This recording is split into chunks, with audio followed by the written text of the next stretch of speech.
अस्सलाम वालेकुम। Challenges of changing earth की इस टॉपिक में हम डिस्कस करेंगे कि क्या नए इंस्टीट्यूशंस एटमॉस्फेरिक प्रॉब्लम्स को सॉल्व कर सकते हैं।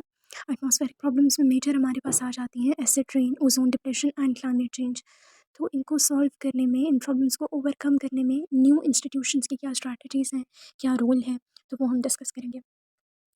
जो हमारे पास इंटरनेशनल लेवल के इंस्टीट्यूशंस हैं, वो आहिस्ता आहिस्ता सक्सेस हासिल कर रहे हैं एज़ कम्पेयर टू, मतलब कुछ इंस्टीट्यूशन जो एफर्ट्स पुट कर रहे हैं वो अच्छे रिजल्ट सक्सेस भी हासिल कर रहे हैं एज़ कम्पेयर टू अदर्स।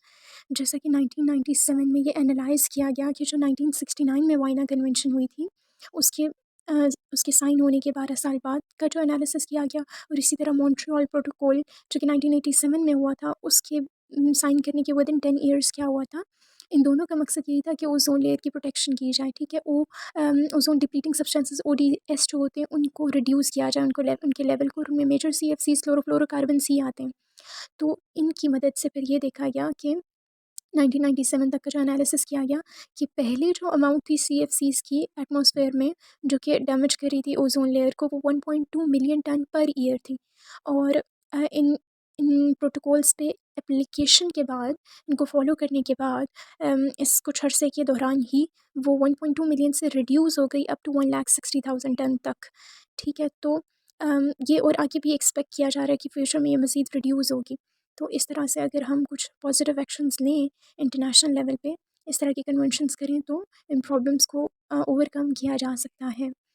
इसके साथ साथ हम दूसरा पहलू देखें तो यूएन फ्रेमवर्क ने भी कन्वेंशन की थी ऑन क्लाइमेट चेंज, जिसे हम यूएनएफसीसीसी कहते हैं। 1992 में ये हुई थी, लेकिन इस पे उस तरह अमल नहीं किया गया। यही वजह है, इसका मकसद आपको नाम से ज़ाहिर हो रहा होगा। क्लाइमेट चेंज की बेसिक वजह तो ग्रीन हाउस गैसेज़ है ना, तो उनमें मेजर आती है, वन ऑफ द मेजर आती है कार्बन डाइऑक्साइड। तो उसकी अमाउंट जो है ना, वो उल्टा 6 to 7% या 7 to 8 की रेंज में बढ़ गई। क्योटो प्रोटोकॉल आया था, उसने फिर एम्फेसाइज़ किया था कि ये जो ग्रीन हाउसेस गैसेज़ हैं, इनको स्पेसिफिकली रिड्यूस किया जाए, अपना टारगेट बनाया जाए, क्योंकि ये जो है अभी भी उस यूएनएफसीसीसी जो कि 1992 में हुई थी, उसके बाद भी कंटिन्यूसली इंक्रीज़ हो रही थी। आप इस ग्राफ में देख सकते हैं कि पहले जो हमारे पास स्टार्टिंग में तो सीएफसीज़ इतना रिलीज़ नहीं होते थे, लेकिन 1960 के बाद से उनका लेवल राइज़ कर रहा था। फिर 1969 में जो प्रोटोकॉल हुआ, वाइना कन्वेंशन हुई, उसके नतीजे में थोड़ा डिक्लाइन किया। देन 1987 में जो हमारे पास मॉन्ट्रियल प्रोटोकॉल हुआ था, ओज़ोन डिप्लीटिंग सब्सटेंसेस को रिड्यूस करने के लिए जो प्रोटोकॉल साइन किया गया था, उसके बाद से ड्रामेटिकली उनकी अमाउंट जो है वो डिक्रीज़ हुई अप टू 1997। लेकिन जो कार्बन की एमिशंस हम देखें तो चूँकि फॉसिल फ्यूल की बर्निंग को कंट्रोल नहीं किया जा रहा था, अल्टरनेटिव एनर्जी सोर्सेज़ की तरफ नहीं जाया जा रहा। यही वजह है कि कार्बन डाइऑक्साइड की जो अमाउंट है ना, इस 1950 से 1997 की एरा में कंटिन्यूसली बढ़ती जा रही है। और आगे भी हम जानते हैं कि जितनी डेवलपमेंट्स हो रही हैं, तो इनकी अमाउंट जो है बढ़ रही है, इसीलिए हमें क्लाइमेट चेंज देखने को मिल रहा है। अब हम 3 ट्रैजेक्टरीज़ का ज़िक्र करें, 3 पाथ्स, या आप कह सकते हैं कि पैटर्न्स, जो कि हमारे इंटरनेशनल रेगुलेटरी सिस्टम्स जो है ना, जिस पे चलते हैं, वो उनकी परफॉर्मेंसेस किस तरह की होती हैं। इस तरह के कुछ रूट्स होते हैं कि कुछ हमारे पास रिजाइम्स या सिस्टम्स जो हैं वो जैसे जैसे काम कर रहे होते हैं, with the passage of time understanding बढ़ती है और उनकी परफॉर्मेंस अच्छी होती है, और उन्हें जो है रिजल्ट मिलना शुरू हो जाता है। जैसे कि मॉन्ट्रियल प्रोटोकॉल एग्जाम्पल है कि 1987 में ये जो है साइन किया गया, और 1997 तक ही हमें इसके अच्छे रिजल्ट्स देखने को मिल गए। तो लेकिन कुछ ऐसी होती हैं सेकंड ट्रैजेक्टरी या पाथ रूट, हमारे पास क्या है कि स्टार्टिंग में स्लो होती है, लेकिन साथ ही जो है ना मोमेंटम पकड़ लेती हैं। ऊपर वाली थोड़ी कांस्टेंट रेंज में सक्सेस हासिल कर रही थी, ठीक है। जो सेकंड वन है, उसमें स्टार्टिंग में स्टार्ट स्लो होता है, लेकिन जैसे जैसे हमारे पास टाइम पास होता है, तो क्या होता है कि नई नई प्रोटोकॉल्स में बेहतरी लाई जाती है, ठीक है, with the passage of time and knowledge as well. तो उसकी बेसिस पे प्रोटोकॉल्स को मज़ीद बेहतर बनाया जाता है, और यही वजह है कि अच्छा रिजल्ट भी मिलता है। और थर्डली हमारे पास ये कि स्टार्ट स्लो होता है, लेकिन डेवलपमेंट्स पे काबू पाया जाता है, ठीक है, जिनकी वजह से जो है हमारे मसाइल बढ़ रहे हैं। इस तरह की डेवलपमेंट्स पे काबू पाया जाता है, जिसकी वजह से फिर with the passage of time success हासिल होती है। तो अल्टीमेटली सक्सेस तीनों रूट से हासिल हो सकती है, लेकिन जो है वो स्टार्टिंग जो है मुख्तलिफ हो सकती है, टारगेट्स मुख्तलिफ हो सकते हैं। अब हमारे पास एक क्वेश्चन है कि मॉन्ट्रियल प्रोटोकॉल का जो हमने जिक्र किया, तो ओजोन डिप्लेशन पे काबू पा लिया गया था, लेकिन जो हमारे पास क्लाइमेट चेंज को कंट्रोल करने के लिए जो सिस्टम था, उसने उस तरह सक्सेस हासिल नहीं की with the passage of time ना। तो इसके बारे में क्या ओपिनियन था कि जो न्यू रियलिस्ट्स थे, वो कहते थे कि डोमिनेंट एक्टर या मेन लीडर जब रोल प्ले करता है अपना, तो हमें जो है सक्सेस अचीव हो पाती है। न्यू लिबरल्स इसमें अपना ये पॉइंट ऑफ व्यू देते थे कि अगर हमारे पास ट्रांसपेरेंसी बढ़े, यानी जो भी लॉज पास हो रहे हैं वो पब्लिक तक पहुंचाए जाएं, सब आपस में मिल के काम करें, ठीक है, जो भी एक्शन लिया जा रहा है सबको इन्वॉल्व किया जाए, तो जो है फ्यूचर में बेहतरी आ सकती है, ठीक है। और जो भी आप अप्लाई करना चाहते हैं उसको अप्लाई करने के लिए कॉस्ट भी कम दरकार हो तब। और जो सोशल कंस्ट्रक्टिविस्ट्स थे वो कहते थे कि हमारे पास जो नॉलेज है, कंसेंशुअल नॉलेज, यानी कॉज इफेक्ट का जो नॉलेज होता है, भाई ये कॉजेज़ हैं, उसके नतीजे में हमें ये इफ़ेक्ट्स देखने को मिल रहे हैं, तो इसमें जो है ना हमें इसको मज़ीद हमें स्टडी करना चाहिए और पॉलिसी मेकर्स को जो है ऐसे सॉल्यूशंस की तरफ जाना चाहिए जो कि एप्रोप्रिएट इन नेचर हो, तब हम जो है ना सक्सेस को अचीव कर पाएंगे। ये क्लाइमेट रिजाइम के केस में ना सजेशंस दी गई या पॉइंट ऑफ व्यूज़ जो थे तीनों, उनके नतीजे में कहा गया कि ज़रूरी नहीं है कि जो सिस्टम है वो सक्सेस तभी हासिल करे कि हेजिमोन या मेन लीडर मौजूद हो, उसके बगैर भी हो सकती है। ट्रांसपेरेंसी भी सक्सेस के लिए हमेशा ज़रूरी नहीं होती, ठीक है, कि भाई सब चीज़ें सबको बताई जाएँ, उनको मिला के काम किया जाए। और कुछ हमारे पास अरेंजमेंट्स ऐसी भी होती हैं, प्रॉब्लम्स ऐसे भी होते हैं जिनमें कंसेंशुअल नॉलेज की बेस पे उन्हें सॉल्व करना भी पॉसिबल नहीं होता। तो हम कहते हैं कि एज़ अ रिज़ल्ट हम इस बात पे एग्री कर सकते हैं कि हम अपनी एफ़र्ट्स को अगर डबल कर दें तो इन प्रॉब्लम्स पे जो अभी तक सॉल्व नहीं हो सकी उन पे कुछ हद तक काबू पाया जा सकता है। इन जनरल हम एफ़र्ट्स को मल्टीप्लाई कर लें, बड़े लेवल पे करना शुरू कर दें तो। फिर हमारे पास है कि हम अपनी इंस्टीट्यूशनल इफ़ेक्टिवनेस जो है, मतलब ये जो नए इंस्टीट्यूट्स बने ये कैसे अपना इफ़ेक्टिव रोल प्ले कर सकते हैं, तो इसकी अंडरस्टैंडिंग को कैसे इम्प्रूव करें। तो इसमें हमारे पास आता है कि जो भी सक्सेसफुल सिस्टम्स होते हैं उन्हें कुछ की फंक्शंस तो फॉलो करने ही होते हैं, ठीक है, उन पे अपने आप को पूरा उतारना होता है। वो की फंक्शंस हमारे पास क्या होते हैं कि वो जो भी काम करते हैं वो एक रेगुलर मैनर में करते हैं, ठीक है, उनकी प्रॉपर लिस्ट में टारगेट्स मौजूद होते हैं जिनको वो फुलफ़िल करते हैं, और वो फंक्शंस वो स्पेसिफिक कंडीशंस में ही फुलफ़िल कर पाते हैं। और उनकी जो मेन कंसर्न होता है वो किन मैटर्स पे होता है, तो number 1, development of behavioural mechanisms. Behavioural mechanisms क्या कि जो गाइड करेंगे मेन एक्टर्स को, ठीक है, जो प्राइम बंदे हैं या प्राइम इंस्टीट्यूट्स हैं उन्हें, कि वो क्या करें, अपना जो है ना main target, main role play करें, ठीक है। तो बिहेवियरल मैकेनिज़म्स की डेवलपमेंट की जाएगी जिसमें की एक्टर्स को गाइड किया जाएगा। Secondly, growth of social practices, यानी जो है ना सोशल लेवल पे और लोगों को भी अपने साथ इन्वॉल्व करके जो हमारे पास लॉयल सपोर्टर्स हैं उनकी मदद से जो है जो पेपर पे आपने टारगेट्स लिखे हैं, अरेंजमेंट्स लिखी हैं, उन पे अमल किया जाएगा। और थर्डली, स्टीयरिंग सिस्टम्स की क्रिएशन। इससे क्या होगा कि जो हमारे पास बिहेवियरल कॉम्प्लेक्सेस क्रिएट हो रहे हैं, मतलब बिहेवियरल मैकेनिज़म्स को अप्लाई करने में जो मुश्किलात आ रही हैं, ठीक है, ये उससे चेक एंड बैलेंस रखेगा ताकि जिन गोल्स पे, जिन एम्स पे मुत्तफ़िक हुआ जा चुका है, उनके रास्ते में जो रुकावटें आ रही हैं उन्हें हटा के तो अपने जो गोल्स हैं उन्हें अचीव किया जा सके। तो इस तरह से अगर हम इन तीनों लेवल्स पे काम करें और ये तमाम जो इन चीज़ों पे अटेंशन दें तो एक इंस्टीट्यूट की इफ़ेक्टिवनेस जो है बढ़ सकती है। नेक्स्ट हमारे पास क्वेश्चन आता है कि हमारे पास जो रेजाइम है उनमें एप्रोप्रिएट बिहेवियरल मैकेनिज़म्स पाए जाते हैं। तो कोई भी रेजाइम जो है वो सक्सीड नहीं कर पाती अगर हम उनके ना अ, जो मेन एक्टर्स हैं उनके बिहेवियर को सेट ना करें, ठीक है। हमारे पास मेन एक्टर में इंडिविजुअल्स भी आ सकते हैं, कॉरपोरेशंस भी आ सकते हैं, गवर्नमेंट इटसेल्फ भी आ सकती है। क्यों? उनके एक्शंस को ठीक करना ज़रूरी है क्योंकि बेसिकली अमूमन उन्हीं की एक्टिविटीज़ ही से प्रॉब्लम्स जनरेट कर रही होती हैं। तो अगर हम फर्स्ट हैंड पे सोर्स को कंट्रोल कर लेंगे तो प्रॉब्लम को कंट्रोल करना हमारे लिए आसान होगा। जो हमारे पास अंटार्कटिक ट्रीटी रेजाइम थी, उन्होंने प्रॉब्लम को इसी तरह सॉल्व किया था कि उन्होंने अटेंशन दी थी नेशनल गवर्नमेंट्स के एक्शन पे, ठीक है। और इसी तरह इस एक रेजाइम थी इंटेंशनल ऑयल पोल्यूशन, यानी लापरवाही की वजह से जो ऑयल पोल्यूशन हो रही थी वाटर बॉडीज़ में, सीज़ में, तो उसके लिए जब तक पहले टैंकर कैप्टन्स को देखा जा रहा था तो उन पे नज़र रखना मुश्किल हो गया था, अच्छे रिजल्ट्स नहीं आ रहे थे।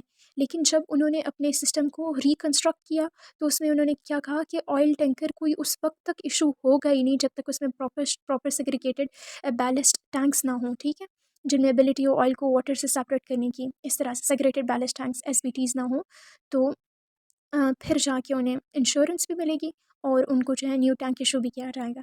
तो इस तरह गवर्नमेंटल लेवल पे जो है जब एक्शन लिया गया तो हमें प्रॉपर रिजल्ट भी मिले। नेक्स्ट हमारे पास आता है कि हमारे 3 बिग एटमॉस्फेरिक रेजाइम्स जो हैं, उनमें क्या काम हो रहा है कि ओज़ोन अरेंजमेंट में क्या हुआ था कि उसको कैसे इफेक्टिव बनाया गया था बिहेवियरल मैकेनिज़्म पे ही काम करके। और उसमें भी जो ओडीसी, ओडीएस हैं, उनमें जो सिस्टम है उसने डायरेक्ट अटेंशन की थी किन लोगों पे, वो उन लार्ज कंपनीज़ पे जो कि हैं तो थोड़े नंबर में, लेकिन सबसे ज़्यादा ओज़ोन डिप्लीटिंग सब्सटेंसेस को रिलीज़ किया उन्होंने 1980 में, तो मेन टारगेट उन्होंने कंसर्न उन्हें बनाया। और लेकिन जो कार्बन डाइऑक्साइड की या ग्रीन हाउस गैसेस की इमिशंस हैं वो चूँकि बहुत से सेक्टर से हो रही थी, ठीक है। और इसके अलावा ये इंडस्ट्रियल जो इंडस्ट्रीज़ हैं वो इसमें बहुत ज़्यादा इन्वॉल्व थी, तो ये भी एक वजह है कि उसकी इमिशंस को उस तरह कंट्रोल नहीं किया जा सका, क्योंकि उसमें सोर्सेज जो है ना वो बहुत ज़्यादा थे एमिशन के। जबकि ओज़ोन वाले में हमारे पास चंद बड़ी कंपनीज़ जो हैं मेजर अमाउंट में रिलीज़ कर रही थी, तो जब उन्हें कंट्रोल कर लिया गया तो ओवरऑल जो है हमें अच्छा रिज़ल्ट देखने को मिला। और फिर जो क्योटो प्रोटोकॉल था उसने टारगेट किया कि इनको टाइम टेबल्स को, कि किस टाइम पे या किस एरा में किस जगह से ज़्यादा रिलीज़ हुई है तो उसे अब रिड्यूस किया जाए। और जो एसिड रेन के हमारे पास कॉन्स्टिट्यूएंट्स थे, तो उनका क्या किया गया कि campaign against transboundary air pollution. Acid rain के केस में ये बताया गया कि एयर पोल्यूशन किसी एक एरिया के लिए स्पेसिफिक नहीं है, ये ग्लोबली इफेक्ट करती है, ठीक है। तो इस बात की अवेयरनेस दी गई। और फिर जो है ना एयर पोल्यूशन को नए न्यू वेज से इसके मतलब सोचा जाने लगा इसको हल करने के लिए, क्योंकि वही फिर आगे एसिड रेन की वजह बन रही थी। तो इस तरह से ये हमारे पास 3 एटमॉस्फेरिक रजाइम्स थे, जिनको मुख्तलिफ तरीके से जो है कंट्रोल करने की कोशिश की गई। अब has the regime given rise to are robust social practice, तो हमारे पास जो सिस्टम्स हैं मुख्तलिफ, वो प्रोग्रेस ही तब करते हैं जब पेपर से बात किस पे आए, प्रैक्टिकलिटी की तरफ आए। और यही हुआ कि जब हमारे पास रिकग्नाइज सोशल प्रैक्टिसेस हुई, तो रिकग्नाइज सोशल प्रैक्टिसेस कब, जब हमारे पास जो मेन एक्टर्स हैं उन्होंने लॉयल सपोर्टर्स को अपने साथ मिलाया और जो है जो प्रैक्टिकल कर एक्शंस थे, करने के काम थे, उनको किया। तो फिर जो है हमारे पास प्रॉब्लम्स कंट्रोल हुई किसी हद तक। जो पार्टिसिपेंट्स हैं सोशल प्रैक्टिसेस में, वो हम जानते हैं कि वो इंडिविजुअल्स भी हो सकते हैं, गवर्नमेंट ऑफिशियल्स, मैनेजर्स, ये सब हो सकते हैं, ठीक है। और न सिर्फ related to government, non governmental organisations भी हो सकती हैं। तो ये जो सिस्टम्स में इन्वॉल्वमेंट है मेन एक्टर्स की या लॉयल सपोर्टर्स की, ये वैरी करती है। और वो सिस्टम्स जिन्होंने acid rain, ozone depression, climate change के साथ डील किया था, तो उन्होंने इन्हीं सोशल प्रैक्टिसेस पे काम किया था ताकि उन्हें इफेक्टिव रिजल्ट्स मिल सकें। जो हमारे पास एसिड रेन से एसोसिएटेड प्रैक्टिसेस थी, उनमें क्या था कि जो हमारे पास कोऑपरेटिव प्रोग्राम था मॉनिटर और एवेलुएट करने के लिए long range transmission of air pollutants को, वो यूरोप में मौजूद था, ठीक है। और ओजोन मतलब ये इसका काम क्या था, मॉनिटर करना, चेक एंड बैलेंस रखना कि क्या प्रोग्रेस रेट है। फिर हमारे पास जो ओजोन डिप्रेशन है, उसमें सोशल प्रैक्टिस फीचर्स जो थे वो किस पे मुश्तमिल थे। एक तो growing scientific data that has been acknowledge, ठीक है, मतलब कंसेंसस, इत्तेफाक करना कुछ ऐसी बातों पे कि जिन पे अमल से जो है ना एक्शंस जो है इफ़ेक्टिव साबित हों, ठीक है। और फिर वो सफिशेंट साबित हुए भी कि की डेवलपिंग कंट्रीज़ को जब कंट्रोल कर लिया गया, जो कि एक्टिवली रिलीज़ कर रही थी, उन्हें अपना मेंबर बनाया गया सिस्टम का, और फिर काबू पाने में भी आसानी हुई। और जो क्लाइमेट रजाइम है उसमें भी अब जो है इसकी तरफ रुझान बढ़ रहा है कि सोशल प्रैक्टिसेस को लाया जाए, ठीक है। साइंटिफिक कम्युनिटी अपने नॉलेज की बेस पे मज़ीद गाइडेंस प्रोवाइड करे, और पॉलिसी एनालिस्ट और पॉलिसी कम्युनिटी की मदद से जो है ना प्रॉब्लम को कंट्रोल किया जाए, मॉनिटर किया जाए। नेक्स्ट हमारे पास आता है, does the regime have a sensitive steering system. Steering systems के बारे में हमने पहले भी ज़िक्र किया था कि ये जो है मॉनिटर करते हैं, ठीक है, चेक एंड बैलेंस रखते हैं कि अगर कहीं बिहेवियरल मैकेनिज्म में कुछ कॉम्प्लेक्सेस आ गए हैं तो उन रुकावटों को हटाएं ताकि मेन गोल को अचीव किया जा सके। तो यहाँ पे भी हमने यही मेंशन किया है कि वो रेगुलेटरी डिवाइसेस के गाइडेंस सिस्टम्स होते हैं, ठीक है, जो कि मॉनिटर करते हैं चीज़ों को, और अगर वो आउट ऑफ द ट्रैक जा रही हों या जो लिमिट सेट की गई है, स्टैंडर्ड सेट किया गया है एक्सेप्टेबल, उससे बाहर जा रहे हों, तो उन्हें वापस ट्रैक की तरफ कैसे लाया जाए। तो इसके लिए प्रॉपर स्टीयरिंग सिस्टम को मेंटेन करने के लिए इसकी सेंसिटिविटी डिस्टर्ब ना हो, 3 रिक्वायरमेंट्स होती हैं। नंबर 1 कि वेल इक्विप्ड हो और वेल स्पेसिफाइड हो अपने फंक्शन को लेके, कि भई ये एक्सेप्टेबल रेंज तक ही चीज़ों को मेंटेन रखे। सेकेंडली, ये कॉम्प्लेक्सेस को मॉनिटर करने की एबिलिटी रखता हो, ठीक है। और थर्डली, ये कि ये अगर इसने चेंज को डिटरमिन कर लिया है तो अब ये फर्दर ऐसे पॉजिटिव चेंजेस लाने की एबिलिटी रखता हो की एलिमेंट्स में, ताकि फिर से चीज़ को रिकवर किया जा सके, जो डैमेज या चेंज हुआ है उसे रिकवर किया जा सके। नेक्स्ट हमारे पास आता है implications for the climate change. तो इसमें हम क्या कहते हैं कि मोस्ट प्रेसिंग एटमॉस्फेरिक प्रॉब्लम अभी हमारे टाइम की क्या है, कि क्लाइमेट हमारा मेन कंसर्न है। क्यों? क्योंकि उसमें चेंज और वेरिएबिलिटी आती रहती है। और इंटरनेशनल रिजाइम जो है वो ये एफर्ट कर रही है कि जिस तरह ओडीसी एस को कंट्रोल किया गया, और जिस तरह हमारे पास एसिड रेन को कंट्रोल किया गया, एयर पोल्यूशन को एक ट्रांस बाउंड्री फैक्टर करार दे के उसे न्यू वेज से उस पर काम किया गया, क्लाइमेट रिजाइम क्यों उस तरह इफेक्टिव साबित नहीं हो सकी, क्योंकि इसमें बिहेवियरल मैकेनिज़्म जो एक मेन पार्ट होता है किसी भी सिस्टम को आगे लेके चलने के लिए, वो उसमें कमी थी।